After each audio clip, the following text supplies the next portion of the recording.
We're live. Hey everyone, welcome to our first Facebook, YouTube, X live. I'm so excited you are here because this is just the beginning. We will be doing these lives regularly to keep you plugged into the fight for Texas. We need strong, informed grassroots more than ever. And this is how we build that army. So if you're here today, you're part of something bigger, and I want you to invite your friends to join these lives too. All right, so let's dive right in.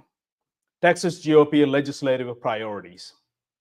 This session, the Republican Party of Texas has 8 legislative priorities, our marching orders, straight from grassroots, our convention.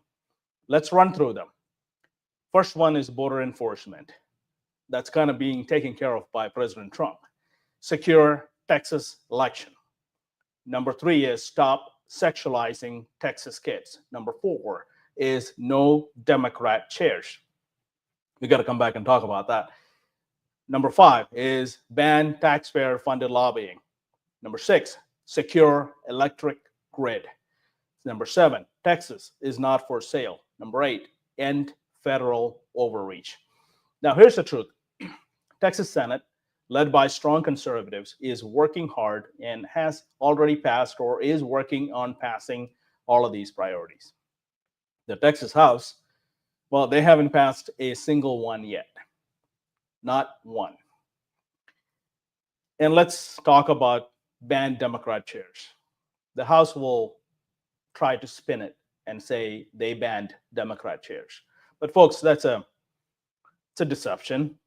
There's plenty of Democrat chairs still there, and they didn't ban them. Democrats still chair key committees, and the grassroots, we cannot be fooled.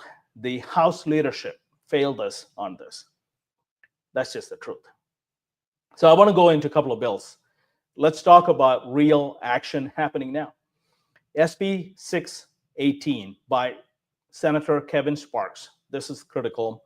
It stops waivers of election code and creates penalties for violations. Now, it's at the intent calendar in the Senate, but we need your help on this. Call your Senate Calendars Committee and ask them to place SB 618 on the floor calendar so it can move forward.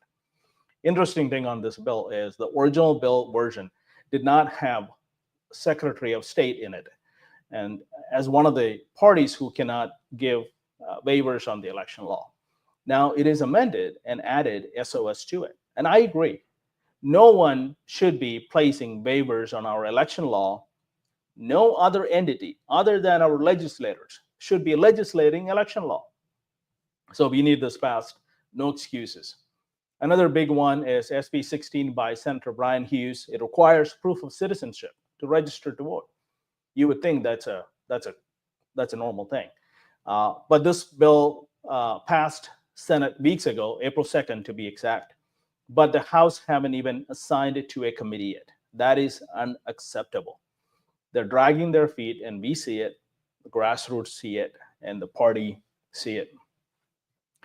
This is going to be a problem if we don't get our bills passed, our priorities passed. Ladies and gentlemen, we are Texas. These are common sense legislation that should not be hard to pass here.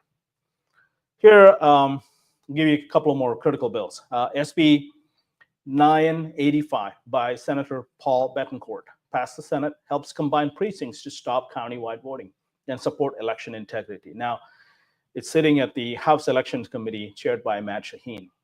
Another one is SB 75 by Senator Bob Hall, addresses grid security, protecting 16 sectors of critical infrastructure. House needs to move it. Call the House Committee on the State Affairs and demand a hearing. Now, the other one is HB 2258 by Representative Steve Toth. This provides civil penalties for those who try to transition minors. Protecting Texas children must be a non-negotiable issue at a Texas House that is controlled by Republicans. So we've been in this fight. I've been in Austin a lot, meeting with the legislators, committee chairs, and testifying. Our staff is at the Capitol every single day working for you. having conversations with other staffers, legislators, committee chairs, going and working with the SREC members who shows up, also with county chairs, some of the county chairs and activist groups shows up. But we cannot do this alone. We need you engaged, calling, emailing, showing up, holding these politicians accountable. We have very few days left in this legislative session, and there's not a lot of time left. If the bills are not out by committee by, I would say, next week, chances are we're most likely not going to get that passed, which brings me to Rule 44 of state party. If an elected official side with Democrats, either by basic cowardice or outright betrayal, you can censure them. Your county party, your state party, we have the power to do that. That is put together by our state convention in the last convention. Why do we elect these representatives? It's a simple question, right? To represent the people. And if they can't even deliver on just 8 priorities that we, the grassroots, have made crystal clear, then ask yourself, should we send them back to Austin to do more of nothing? You need to answer that question and answer it honestly. Here's my mandate. If a county party properly censures a representative for failing to do their job and actively working against our principles and our priorities, and if the county party requests the state party to step in and censure or remove someone from ballot or whatever the penalties are, I can promise you our SREC will act. But it all starts at the local level. We created a clear Rule 44 guideline to help you with this process.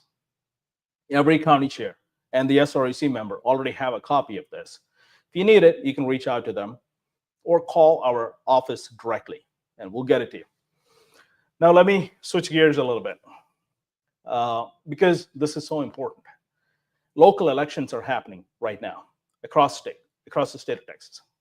If you care about your property tax, schools, your school districts, your safety of your neighborhood, it all starts at the local elections. We have endorsed as RPT a group of candidates who's been vetted by your county parties and then endorsed by them, then we endorsed them as well. Go to texasgop.org and click on elections, and under the elections tab, look for local endorsements. Go out today and find a polling location, cast your ballot, don't wait, don't forget. Very few people show up for local elections. That needs to change. Republican primary voters should be showing up to every single election. You need to do that. Also, you might have gotten a text from me this morning or this afternoon, and I'm asking you to sign up now to help us prepare for 2026 primaries. Because let's be real, if our priorities don't pass, it means we have people in office who aren't representing us. We need to find, train, and elect better fighters. If you go to the text and click on the link to sign up, please do that. If you haven't received that text, you can still do it. Go to texasgop.org/2026 primary and click on Get Involved. So I'm looking at the comments, and I don't see any major questions. So thank you all for being here today. And I wanted to say we will come back. We'll announce this on our socials, and I will take your questions live and answer them. Proper questions, please. And thank you for being here. Thank you for fighting alongside of Republican Party of Texas and all of us together. We're going to save Texas, and by saving Texas, we save America. God bless you all, and God bless our great state of Texas. Thank you for being here.